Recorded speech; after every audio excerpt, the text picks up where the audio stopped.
Oke guys, selamat malam, salam sejahtera. Selamat berjumpa bersama saya Pombat 82. Kali ini saya akan membagikan informasi berita, yaitu mengapa Indonesia abstain saat Rusia dikeluarkan dari Dewan HAM PBB. Berita ini dimuat 4 April 2022 dan diperbarui tanggal 9 April 2022. Di sini mengatakan bahwa delegasi Indonesia memutuskan abstain dalam pemungutan suara Majelis Umum Perserikatan Bangsa-Bangsa mengenai pembekuan Rusia dari keanggotaan Dewan Hak Asasi Manusia. Hasil voting dalam sidang darurat khusus di Majelis Umum PBB di New York pada Kamis malam tanggal 7 bulan 4 memutuskan untuk penangguhan Rusia dari Dewan HAM PBB.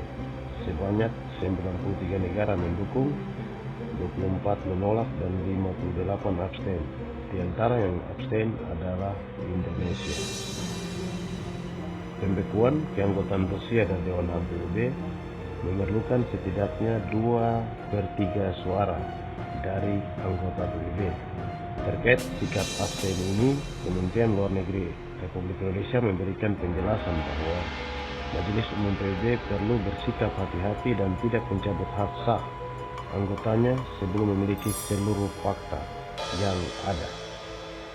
Ia juga menjelaskan bahwa Majelis Umum PBB tidak boleh menciptakan presiden negatif yang dapat menjatuhkan kredibilitasnya sebagai badan yang terhormat. Demikian pernyataan Kemenlu RI seperti dikutip Antara 19 bulan 4. Kemenlu juga menjelaskan dalam explanation of vote di sidang Majelis Umum, Wakil Tetap Republik Indonesia untuk PBB, Almanata Christian Nasir, menegaskan bahwa pihak yang bertanggung jawab atas pelanggaran HAM di Ukraina harus dimintai pertanggungjawaban dan dibawa ke pengadilan. Oleh karena itu, pihak Indonesia meyakini bahwa Komisi Penyelidikan Internasional Independen yang telah dibentuk perlu diberi kesempatan untuk bekerja secara objektif dan transparan serta melaporkan hasil temuannya. Lalu Dewan HAM di Jenewa perlu diberi akses untuk bekerja secara transparan dan melaporkan hasil temuannya. Indonesia juga mendesak semua pihak untuk menghentikan kekerasan dan sekuat mungkin mengupayakan adanya perdamaian melalui dialog dan diplomasi. Oke, ini salah satu berita dari Kemenlu, dan jika kita lihat di sini, Indonesia menegaskan bahwa dia menekankan bahwa dia abstain,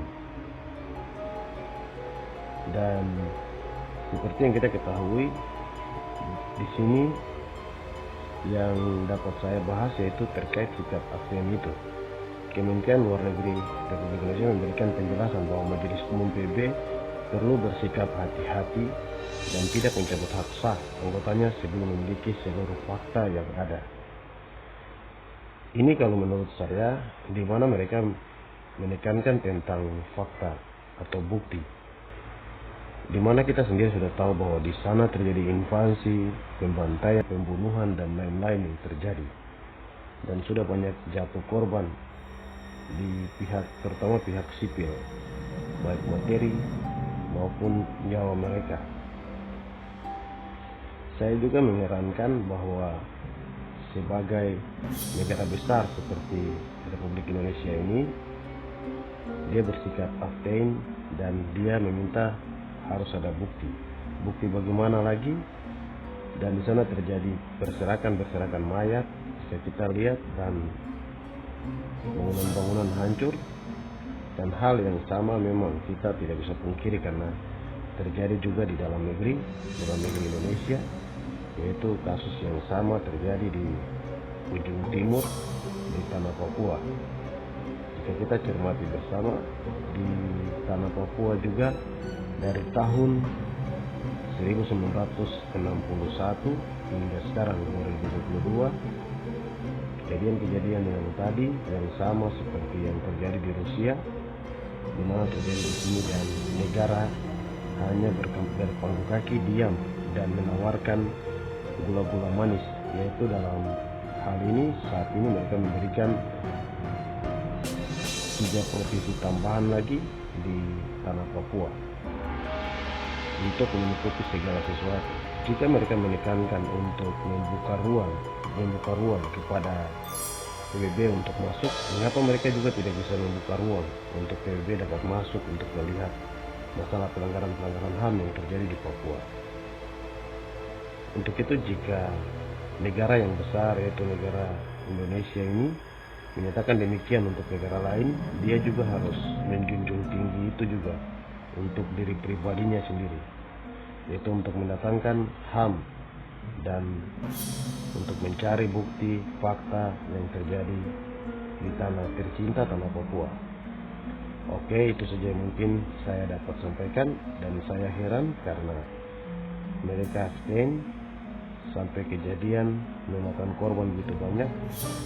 Untuk itu semoga apa yang ditekankan oleh Kemenlu Republik Indonesia ini dapat diterapkan juga di Indonesia, yaitu membuka ruang bagi Dewan HAM untuk datang ke tanah Papua dan langsung melihat kejadian-kejadian, mengolah fakta yang terjadi di negeri Cendrawasih di Ufuk Timur ini. Oke, sekian informasi berita dari saya. Hormat, salam sejahtera.